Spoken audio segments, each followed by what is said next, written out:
Welcome to my English podcast. Learn, practice, and speak with confidence. Hey everyone! Welcome back to my English podcast. I'm Max. And I'm Mia. We're so happy you're here with us again.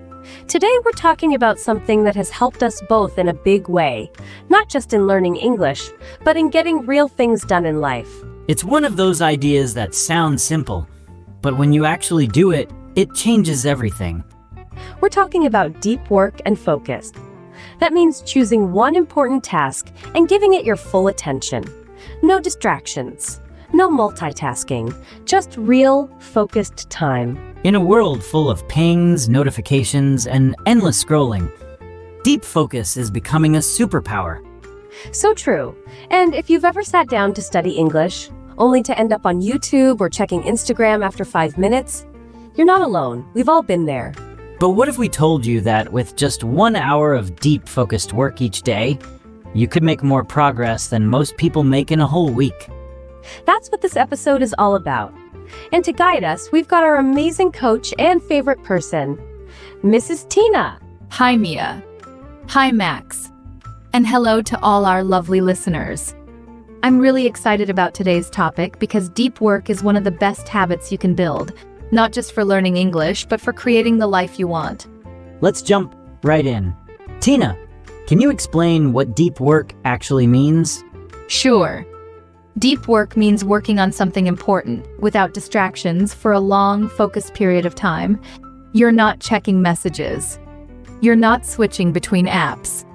You're just doing one thing with full attention. So basically, the opposite of what most of us do. Exactly. Most people are doing what we call shallow work. They're half doing everything. They reply to a message while reading a blog. They study for 5 minutes, then scroll. The result? You feel busy, but you don't really grow. That sounds so familiar. I used to sit down with my English textbook and tell myself, okay, today I'm going to study for 2 hours. But I'd get distracted every 10 minutes. By the end of the 2 hours, I had only done 30 minutes of real work. And that's normal. Our brains love distractions. They're easier. They give quick rewards. But deep work, that's where real learning happens. It's slower. It's harder. But it's also more meaningful. Tina, why is deep work so powerful for language learning? Because languages require full brain engagement. You're using memory, emotion, logic, attention, all at once. When you're deeply focused, your brain creates stronger connections. You remember vocabulary better. You understand grammar more clearly. You even start thinking in English. I love that. Thinking in English. That's the dream for a lot of learners. And deep work helps you get there faster. Not by working more, but by working better. Okay, but how do we start? I mean, the world is noisy, phones are always buzzing, there's so much to do. How do you actually create deep focus? That's a great question. It starts with a simple decision. You choose one task. You choose one block of time.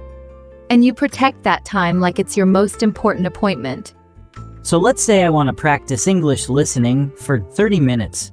What would deep work look like? You'd close everything else. No social media, no notifications. You'd sit in a quiet space, put on your headphones, and listen with full attention. No multitasking. You'd pause and repeat sentences. You'd write down words. You'd be 100% in that activity. That sounds peaceful, honestly. And kind of exciting. Like giving your brain a full workout without all the noise. That's exactly it. Deep work is like a gym for your mind. It's quiet, it's focused, and it builds strength over time. I think a lot of people avoid it because they think it has to be long, like I don't have 3 hours. That's a common myth. You don't need hours. Even 25 minutes of deep focus can be life-changing. What matters is not how long you work, but how deeply you work. That's so good. So for someone just starting, what's a good way to begin? Start with the Pomodoro technique. It's simple. Set a timer for 25 minutes, work deeply on one task, then take a 5-minute break. After 4 rounds, take a longer break. It trains your brain to focus in short bursts. I've tried that before, and it really helped. I felt more in control of my time. It's one of the best beginner tools.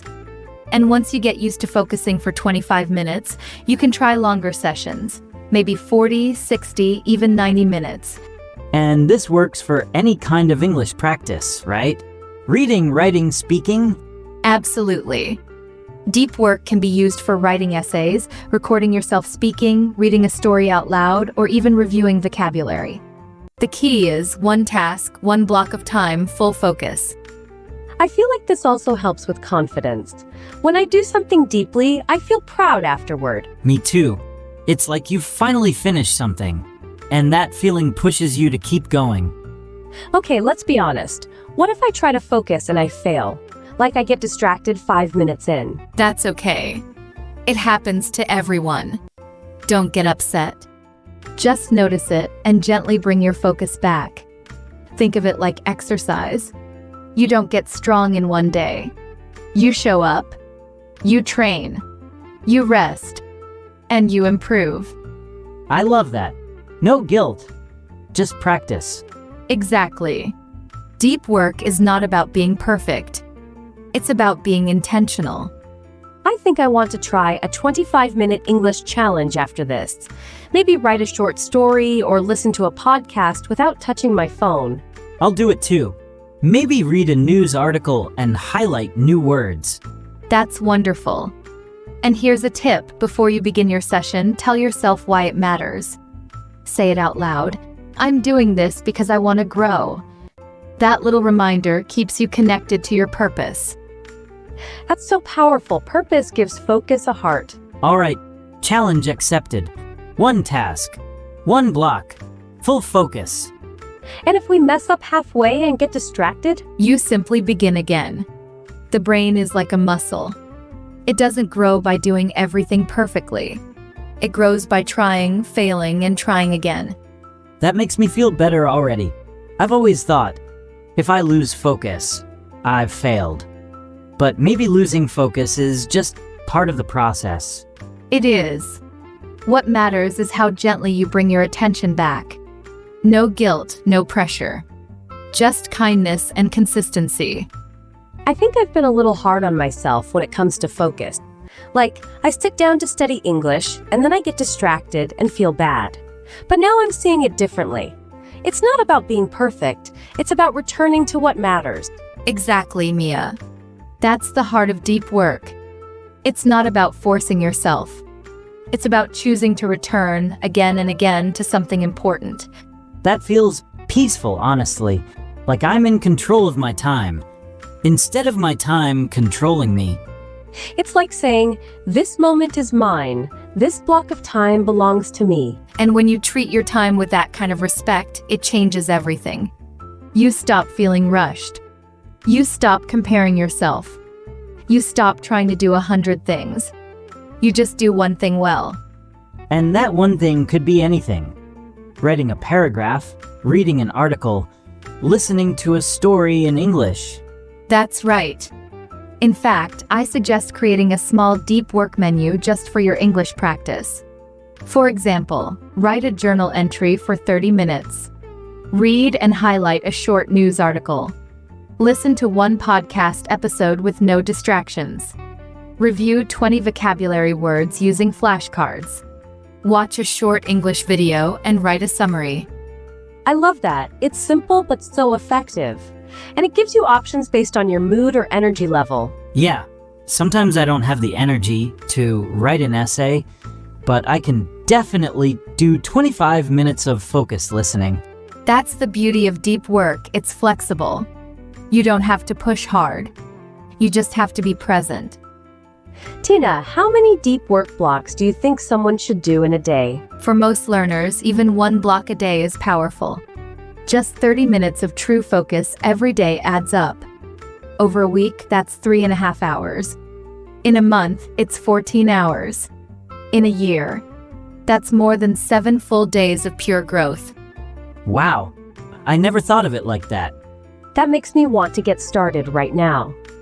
It's like investing tiny drops that turn into a whole ocean. That's a beautiful way to put it. Deep work is not flashy, but it's strong. And it grows quietly in the background, building your skills, your confidence, and your self-trust. Speaking of confidence, I've noticed that when I finish a deep work session, I feel really good, like I actually accomplished something. Same here. It's different from just being busy. It's like being on purpose. Yes, because you're not just reacting to the world. You're creating your path. You're saying, this is what matters to me. This is where I'm growing. I think people underestimate how powerful that is, choosing your own direction, even for just 1 hour. And I think deep work also helps with anxiety. When I'm scattered and trying to do too many things, I feel stressed. But when I just focus on one thing, I feel calm. That's such an important point. Deep focus isn't just good for learning. It's also good for your mental health. It brings clarity. It quiets the noise. And it reminds you, you are in charge of your attention. I feel like this is the kind of thing schools should teach more. Not just study hard, but learn how to focus. Definitely. And not just for exams. For life. For dreams. For anything that matters. That's why I love talking about this. Because deep work isn't just about results. It's about becoming someone who honors their time, their growth, and their goals. Okay, here's a question. What if someone lives in a noisy or busy environment? Like there's always people around, or it's hard to find silence. That's very real. If you can't control the environment, you can control your habits. Try using noise-canceling headphones. Play soft instrumental music. Let people around you know, I need 30 minutes of quiet time. Or even use a sign, deep work in progress. That's a cool idea, like creating a little space of focus, even if it's not perfect. I think setting a timer helps too. Like, hey family, I'm setting a 25-minute timer. Please no interruptions. Most people will respect that. Yes. When you take your focus seriously, others will too. And over time, it becomes part of your identity. Like, I'm someone who shows up for my goals. Exactly. Deep work builds discipline, and discipline builds self-respect. I really needed to hear that today. Me too. Sometimes I think we all just need someone to remind us, hey, your time matters. You matter. And that's the message I hope every listener takes from this. You don't need to be perfect. You don't need to do it all. But if you give your full focus to one small task each day, you're already growing. That's such a gentle and encouraging way to look at it. Yeah, it makes me want to protect my time more. Like, even if it's just 30 minutes, I want to give it everything. That's deep work. You don't chase time. You choose time. Okay, I want to share something. Yesterday, I set a 25-minute timer and wrote an English journal entry about my day. I stayed off my phone, and when I finished, I felt so proud. And it was only 25 minutes. That's amazing, Mia. I did something similar this morning. I listened to a podcast episode without touching my phone once. I even paused and repeated some parts out loud. I love hearing that. That's real progress. And here's the thing, you didn't need hours. You didn't need fancy tools. You just needed a little space, a little commitment, and your own attention. I'm starting to see focus as a kind of respect for myself and for the task I'm doing. Yes, like telling yourself, I deserve to be here, I deserve to grow. That's deep work in action. Not loud. Not dramatic. Just steady, quiet dedication. I love how calm that feels. No noise, no rush. Just showing up with intention. It's like watering a plant. You don't see it grow every day, but something is always happening underneath. Beautiful example, Mia. That's exactly how learning works. That's how focus works. When you return again and again to your practice, whether it's English, writing, reading, or anything, you're building something stronger inside you, even when it's invisible. I think the hardest part is just starting. Once I'm in the flow, I don't want to stop. But the first few minutes, that's where the resistance is. That's completely normal. The brain doesn't like change. So in those first 5 minutes, it will try to distract you. Let's check your phone. Let's go grab a snack. Let's do anything else. I know that voice way too well. We all do. But here's the trick, just commit to starting. Tell yourself, I'll do 5 minutes. That's all. Most of the time, you'll go longer. But just starting removes the pressure. That reminds me of something I read once. Action creates motivation, not the other way around. Yes, waiting for motivation can keep you stuck. But starting, even with low energy, creates momentum. And momentum creates magic. I'm definitely gonna try that. Just 5 minutes. No pressure. That's the spirit. And don't forget, protecting your deep work time is also a form of self-care. You're saying, this matters. I matter. Tina, I've been thinking, deep work isn't just about studying or working. It's about life, too. Like, really being present with someone you care about, or doing something slowly and fully. You're so right, Max. Deep focus can show up in many forms. Cooking a meal with full attention. Walking without looking at your phone. Listening to a friend without interrupting. All of that is deep living. That's beautiful deep living. I think sometimes I move through the day without even realizing it. Just jumping from task to task, thinking about the next thing. And that's normal. But once you taste the peace that comes from doing just one thing with full presence, you start craving it. Because it feels real. It feels true. I think a lot of us are hungry for that. Not more noise, not more apps. Just more presence. And we can start with our language practice. We don't need to change the whole world. Just change how we spend 1 hour of our day. Exactly. Your English journey doesn't need to be loud or perfect. It just needs to be yours. Quiet, focused, and consistent. That's more than enough. I'm curious. What does your deep work routine look like, Tina? Good question. For me, I start every morning with a 90-minute deep work block. I turn off notifications, close the door, and choose one task. Reading, planning lessons, writing. I take a short break afterward, then do a lighter task. That sounds so organized. I'd love to reach that level one day. You will. But remember, I didn't start there. I started with 20 minutes. I got distracted a lot. But I kept trying. And eventually, it became part of my rhythm. I think that's encouraging for everyone listening. We don't have to be perfect. We just have to be willing. That's it, Max. Willingness opens the door. And deep work walks you through it. Let's say someone's listening right now and they feel overwhelmed, like, I don't know where to start. What would you say? I'd say start small. Choose one day, one task, one timer. Turn off distractions. Show up for just 20 minutes. Then do it again tomorrow. That's how habits are born, not through pressure, but through presence. And if you fall off for a day? Just come back. No guilt. No, I messed up. Just start again. Deep work is always waiting for you. It's like a quiet friend. Always there. Always ready. Yes, Mia. And it's one of the most loving things you can give yourself. Focus is care. Deep work is kindness. I feel like we should all make a deep work promise today. To ourselves. I'm in. I promise to give myself one small block of time every day. Just me. One task, full focus. Promise to protect at least 30 minutes a day for deep work. No distractions. No noise. Just growth.